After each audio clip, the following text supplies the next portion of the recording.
Good morning to all of my neighbors on Philadelphia's Main Line, and a heartfelt thanks to Mainline TV for hosting us, the Dad Vail Regatta, on your station. My name is Perry Hamilton.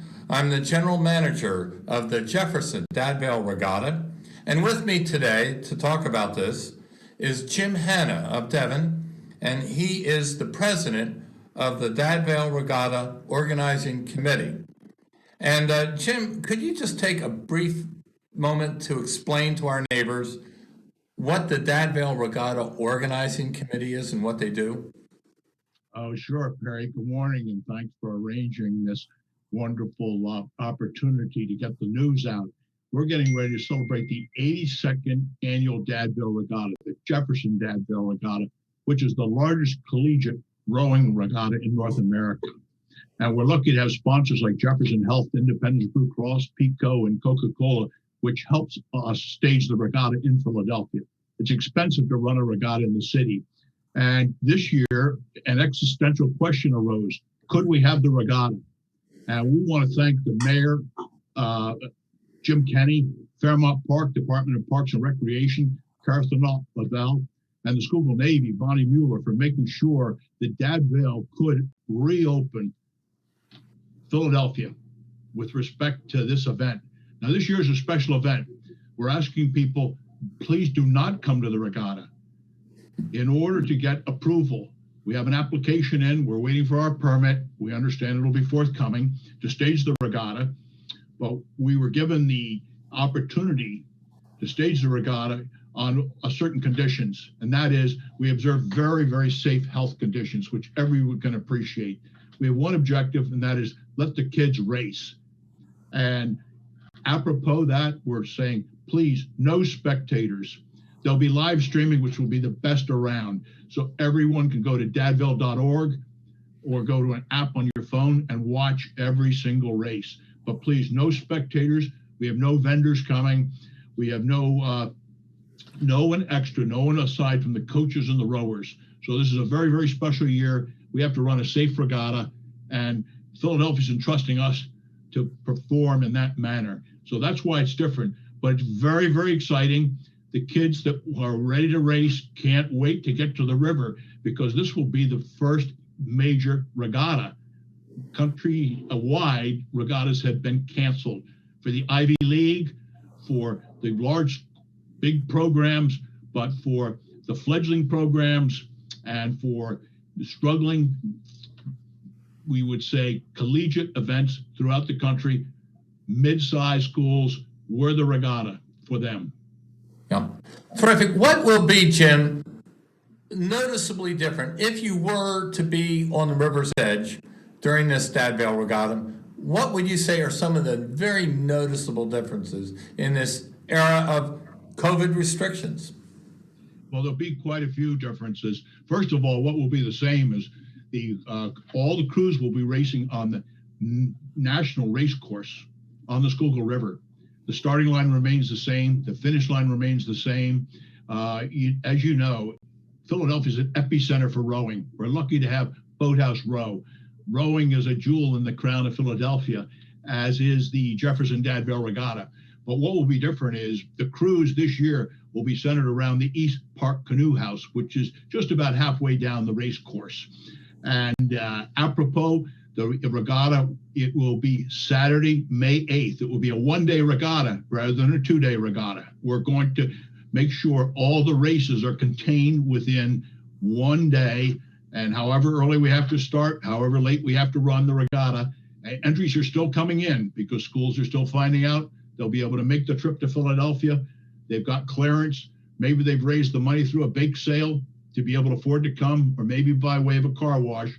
But in terms of it being different, everything will be consolidated right around the East Park Canoe House this year. But there'll be live streaming so everyone can see all the activity as it evolves. Okay, so I'm getting the impression that funding itself for even these colleges has been difficult. Am I right? That's absolutely right, Perry. The college experience is being reinvented, as you know.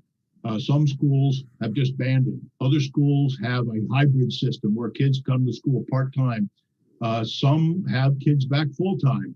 But the students that want to row have tried to keep up, staying in shape. And rowing really is a metaphor for life. It teaches so many great values that it's an exciting experience every year for our over 200 volunteers to come to the river to stage this. The energy level is, it permeates every aspect of the regatta. The kids are so excited about rowing. Some of them, this is the big event that goes, for some of them, this is the big event that takes them through their college career. They cannot wait to win a Dad Vail gold medal. We say we're on the gold standard. You'll notice I'm wearing a gold jacket. That's awarded after 10 years of service to the Dad Vail volunteer service. And apropos of Dad Vail gold medal, this is life altering for so many kids. We had a grandfather come to this event to be honored. Part of his reason for coming was he was with his crew that had won the regatta 50 years ago. We honor 50-year champions and 25-year champions. And he said the most significant event of his life, he said this right in front of his wife, who he'd been married to for about 48 years, and in front of his children and grandchildren. He said the most significant event in his life was winning a Dad Vail gold medal. Jim, can I back you up just for a moment here?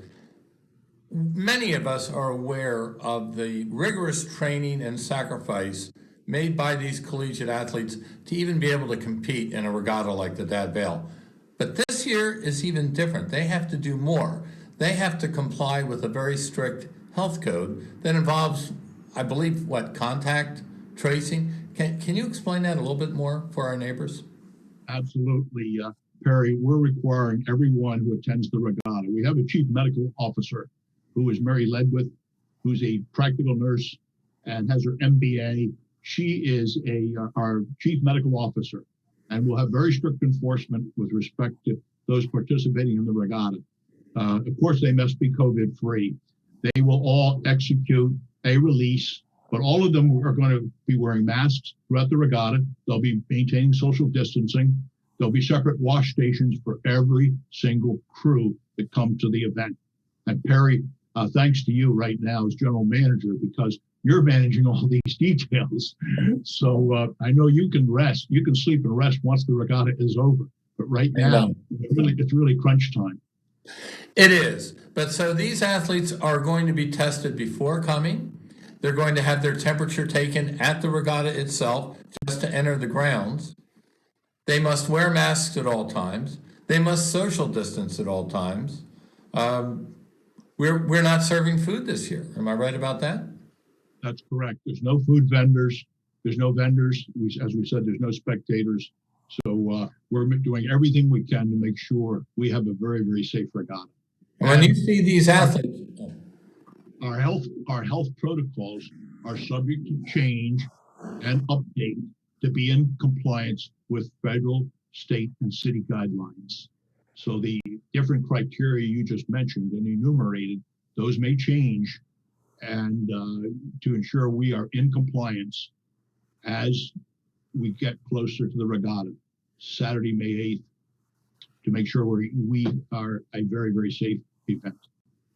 Nearly every large athletic event that we're used to having in the city of Philadelphia is not allowed to happen due to COVID restrictions and concerns for the health of Philadelphians in the region. Would you credit our healthcare plan with sort of enabling us to have at least something of a regatta? Well, we believe so. We assembled a 10-page health plan.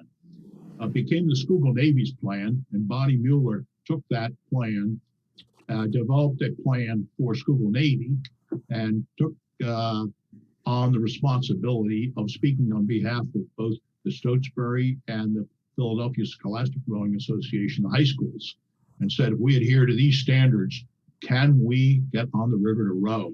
So that was a 10-page document.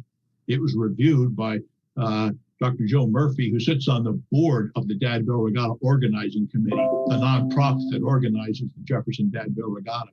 So it was fully vetted. The city did come back and made one change regarding temperature. And regarding the page 8. And we were happy to know they looked very, very closely at the document. So we established stringent regulations in the hope that we could be approved, and we're grateful that we have that approval. So plaudits go to Bonnie Mueller, who is the Commodore of the Schuylkill Navy, for bringing everyone together and mounting that endeavor. Jim, you were talking about how these athletes anticipate this so much. If we're going to have a regatta under such difficult circumstances as a pandemic, why was it so important for the Dad Vail Regatta Organizing Committee? Why did they feel it was so important to stage this regatta, even without the festival nature of it? Who's this for? Well, this is really for the athletes. It's all about letting them get back to race.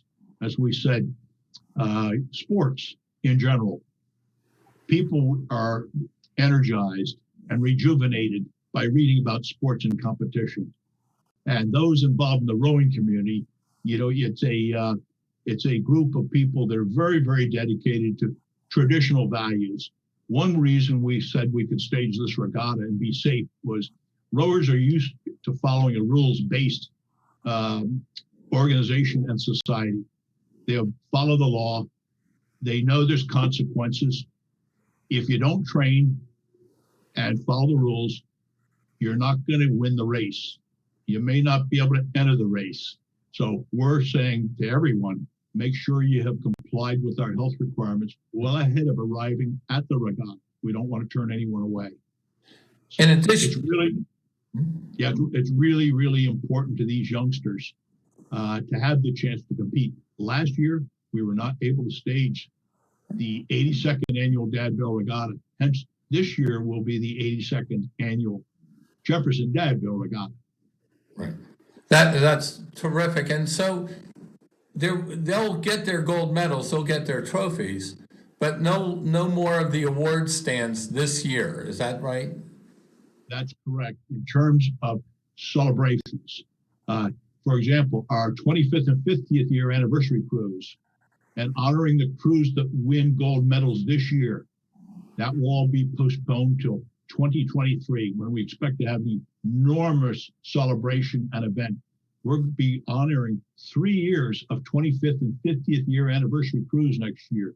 Year 2020, when the regatta could not be held. This year, when we're suspending those types of celebrations, and then next year's 25th and 50th year anniversary champions as well. You mentioned that the Dad Vail Regatta normally, through all the years, has become the largest collegiate rowing regatta. How large is it in a normal year? And how does that compare? Where do you think we're going to be this year in size comparison? Yeah, in a normal year, we are over 3,000 athletes. Okay. This year, we're looking at maybe reaching 25% of that number. Okay. However, for the ones that will appear, all the local schools are involved. Drexel, LaSalle, St. Joe's. There's going to be intense local competition. Temple, women, big winners, always. They'll be back. So even schools, Ivy League schools that cannot compete in their own regatta, we're finding we will have entries from Princeton this year for the very first time. So it's going to be quite an exciting event. Well, I also noticed that we have Oklahoma City University. They're going to be coming from Oklahoma to compete? Yes, they are, Perry, and it'll be interesting. It'll be quite a story regarding how they arrive here, because that distance has to be overcome, probably by driving several days. So, but it shows the hunger that people have and the thirst they have to compete against other crews and show their mettle.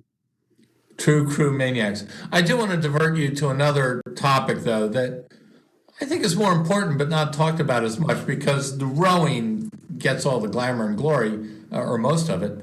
But we have been continuing to stage an art contest. Could you address that a little bit? Oh, sure, Perry. Yeah, we're far more than a regatta. As people know, we were the first collegiate regatta to introduce a number of different aspects. One is we have an art poster contest, which is for kids who may not be gifted athletically, or who may be gifted athletically and also gifted artistically. So it gives them a chance to show just where their talent lies. You know, we were also the first collegiate regatta to introduce sculling, single shell racing. We're also the first collegiate regatta to introduce para rowing. So in terms of groundbreaking work, we also give back to inner city rowing. We have for over 20 years. So we try to be far more than a regatta, give back to the community in a lot of different ways. And next year, we hope to welcome everyone back to the riverbanks. But this year, we're asking everybody to please observe the competition on live stream. Now, my understanding is that we are the first regatta, collegiate regatta, to offer team points for para rowing. Although, as soon as we did that, the pandemic set in and canceled our regatta. Are we still on track for that initiative to offer team points, para rowing? The idea of offering team points for para rowing is simply to provide an incentive for schools to make sure their rowers are alert to people who might never think of engaging in a sport, and reach out, bring those youngsters to the river and teach them to row so they have an experience that will be life altering. They first of all thought maybe they'd never compete in sports. They felt they might never compete on the river. But here, for para rowing purposes, they will contribute to the overall point trophy that their team can win at the Jefferson Dad Vail Regatta. So that a collegiate athlete, for example, wheelchair bound, can contribute and be absolutely as valuable to the varsity team as the strapping large athlete who's able-bodied, and the coach will want to recruit them with equal enthusiasm. Is that? You said it better than I did, Perry. Thank you. Okay. I've noticed it, and I understand we are going to have some para athletes this year. It's my understanding. Yes, we will. We will. The para athletes are as anxious to compete as every other collegiate athlete. I mention them, Jim, because I think the sport of crew rowing is a very demanding sport as is. And then when you add the aspect of para rowing, where people are overcoming a disability of some sort, I find it an absolutely remarkable event that Dad Vail has, and that we reward equally, that they're every bit the athlete that any other varsity athlete is. Absolutely, they become an integral part of the team and can contribute every bit as much as every other athlete. Now, Jim, so equity, part of our acronym for our core values is the word respect. And each letter of the word respect stands for a different core value. R for responsible, E for equity. So S for selflessness. So we have that equity element. We want to make sure our regatta is open and welcoming to every single person, every single collegiate athlete who would like to come and row. Jim, you rowed at Georgetown, I believe, and in your time, it was very much a sport for the men only. How's that changed over the years, and where are we with that now? That's a great question, Perry. Thanks for asking. We are, for example, the Jefferson Dad Vail Regatta is over 50% women. So at one time it was a men's sport only, but women have really shown that they want to compete on a plane that's equal to the plane that men compete on. So women are spurring great interest in the sport. Our para rowing endeavor is headed by a young woman who was involved with a tragic accident about age 19. And now she has found great inspiration in helping organize the Jefferson Dad Vail Regatta para rowing competition. Excellent. Now, the other thing that many people here on the main line, as well as throughout the Philadelphia region, have been very much aware of the dredging project in the city of Philadelphia. How's that impacting this year's Dad Vail Regatta? Well, on two different occasions, some of our Dad Vail board members braved the freezing temperatures in January and again in March to assess the suitability of the race course itself this year. And I was fortunate enough to accompany them out on the river. At one point, our boat could not break through the ice floes, which necessitated the second trip later on in the spring. But we found that the river flows over the lanes that we plan to use were just fine. We were not concerned about this race course being unfair. Some people say, gee, it has a turn in it, and Olympic courses generally are straight.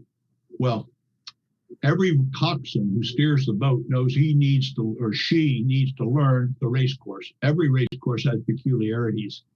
Even if it's a absolutely straight race course, there may be winds that come up at different times, sometimes quartering winds, sometimes tailwinds, and the coxswain has to know what the race course offers.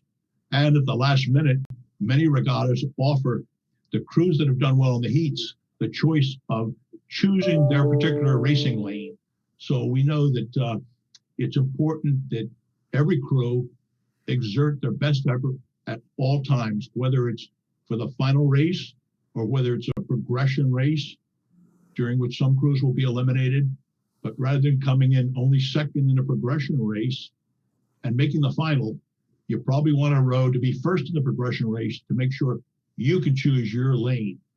So whether it has to do with the wind or the current or the turn in the river, everyone has to know and learn about the Schuylkill River National Racecourse, because it has some interesting features that involve the challenge of more than just being the fastest crew. You have to know the race course as well. In your personal opinion, I'm getting personal now, do you feel lane 6 and all 6 lanes are equally viable lanes through the whole course? They are. It's interesting. Our chief referee, John Musial, who was out measuring river depths in January and in March with us, said, as far as crews winning in lane 6, a lot of times the slower crews end up in lane 6 because they didn't get a chance to choose the lane they wish to row in. So I believe we've had great victories, triumphs with crews that were rowing in lane 6. So again, it's about the fastest crew usually wins, but you need to know the river too. No excuses. Jim, we're coming to the end of our term here on this show, and we want to thank Mainline TV for hosting us here. But one final thought that I would have, what do you see, to the extent that you can see, for the future of the Jefferson Dad Vail Regatta and the Dad Vail Regatta Organizing Committee in total? Well, thanks for asking. We have a long-range planning committee, Perry, and they look ahead to see where should we be in the next 5 years. So we try to plan well ahead. As a nonprofit, we work to attract sponsors and support, work very, very hard, and that's part of your role. So I don't have to say how hard you work. I'm glad you're still smiling at this moment, Perry. What else? So, yeah, but we celebrate Philadelphia. When people hear the words Dad Vail, they think Philadelphia. When people hear Philadelphia, they think Dad Vail. The two are synonymous. It's been a great alliance and partnership over the years, and we're very grateful to be such a big part and an important part of the Philadelphia sports scene. Well, thank you, Jim, for that. And to wind up, I would simply ask my neighbors, encourage my neighbors to check out dadvail.org, our website, for live streaming. Now, in almost any other year, Jim and I together would be encouraging you, come to the riverside, come cheer on your favorite crew. Unfortunately, we're not able to do that this year. We must ask you to respect city's health code requirements, that we not have any spectators. We won't have any vendors. There'll be no food vendors. None of the music and gaiety that we love so much at these regattas. But you can check out our races. And we have every reason to believe that by next year and the year after, we're going to be back to that full-size regatta. We'll be back to full size, full strength, full enthusiasm. And a riverside jammed with as many as 20 to 30,000 parents, alumni, friends, family, spectators. And we look forward to having a big full regatta then. But for this year, please check us out on live streaming, where you'll see still the largest, very competitive collegiate rowing regatta in North America. And I thank Jim, thank you very much for joining me. Thanks, Barry, and thanks, Channel 21 TV. Well, thank you all very much, and to our neighbors at Mainline TV, have a pleasant day and a wonderful weekend. Thank you all very much for viewing us.